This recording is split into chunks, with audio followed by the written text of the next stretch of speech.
Oi, eu agradeço o convite do Namaste e venho aqui falar um pouquinho sobre saúde mental na síndrome de Turner, respondendo algumas perguntas. Antes disso, eu gostaria só de esclarecer que o que eu vou trazer aqui hoje é de forma generalizada. Não é porque você tem síndrome de Turner que obrigatoriamente você vai ter uma ou outra alteração que eu vou descrever. Então, vamos às perguntas. Primeiro, qual o possível impacto da síndrome de Turner na saúde mental e emocional?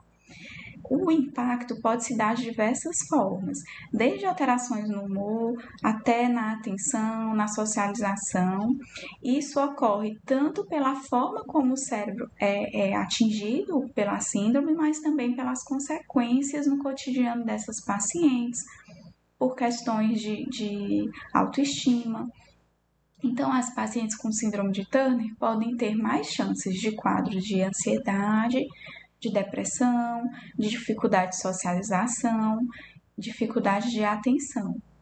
Da parte das cognições, especificamente, elas têm a função cognitiva na média da população geral, mas podem ter mais dificuldade com noção de espaço, dificuldade com números e por isso na matemática, dificuldade com algumas habilidades, como organizar as prioridades, administrar o tempo, antecipar consequências, também dificuldades para entender e perceber o que o outro está pensando, para perceber a emoção do outro.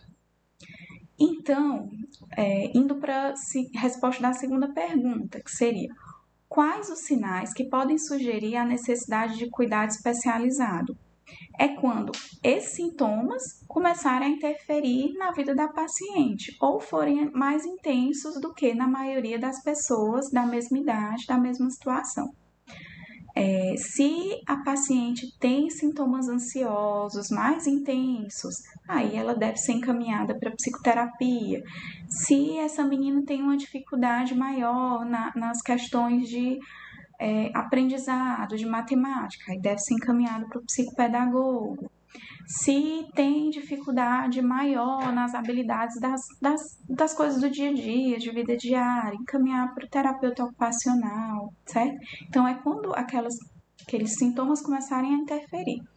E, por fim, a terceira pergunta, que é: quais estratégias podem favorecer o melhor desenvolvimento emocional e intelectual dessas pacientes?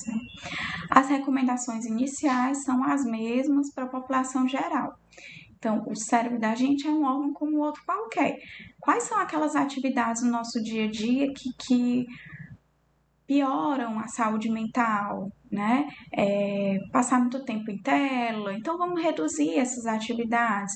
E quais são aquelas atividades que fazem bem para o cérebro, né? Para a saúde mental? Vamos intensificar, que seriam sono de qualidade, boa alimentação, ter prática de atividade física de que a pessoa goste, né?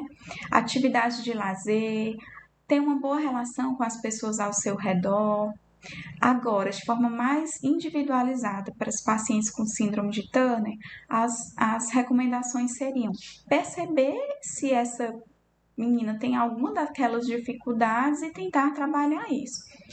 Então, eu vou enumerar algumas. Primeiro, ter um acompanhamento de perto do neurodesenvolvimento dessa criança nos primeiros anos de vida. Se ela tiver mais dificuldade para aprender a andar ou a falar, ou para as autonomias, né, como se vestir sozinha, ou se socializar, já encaminhar essa menina para uma das terapias, como fonoaudióloga, psicoterapia, terapia ocupacional, certo? Segundo, sempre promover uma validação, uma melhor autoestima, um senso de capacidade dessas meninas. Elas têm inúmeras qualidades, vamos focar nos pontos fortes, né? Evitar um tratamento excessivamente infantilizado dessas meninas.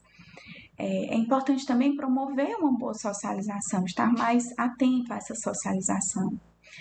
3, adaptar as situações do dia a dia de acordo com as capacidades. Se elas têm mais dificuldade com as noções de espaço, tentar ajustar esse ambiente. Se tem dificuldade de seguir instruções mais longas, dar instruções mais claras, por partes. 4, junto com a escola, perceber se ela tem mais dificuldade de aprendizado do que os colegas, e encaminhar para o psicopedagogo, para o atendimento educacional especializado, que é o AEE. E quinto, por último, né, nós devemos também lembrar das características clínicas da síndrome de Turner. Por exemplo, os problemas auditivos, que podem interferir diretamente na saúde mental. Se o menino tem um atraso na linguagem, tem um atraso no desenvolvimento, a gente deve pedir a avaliação do otorrino para descartar isso, certo? Então, é isso. Eu agradeço a participação. Um abraço.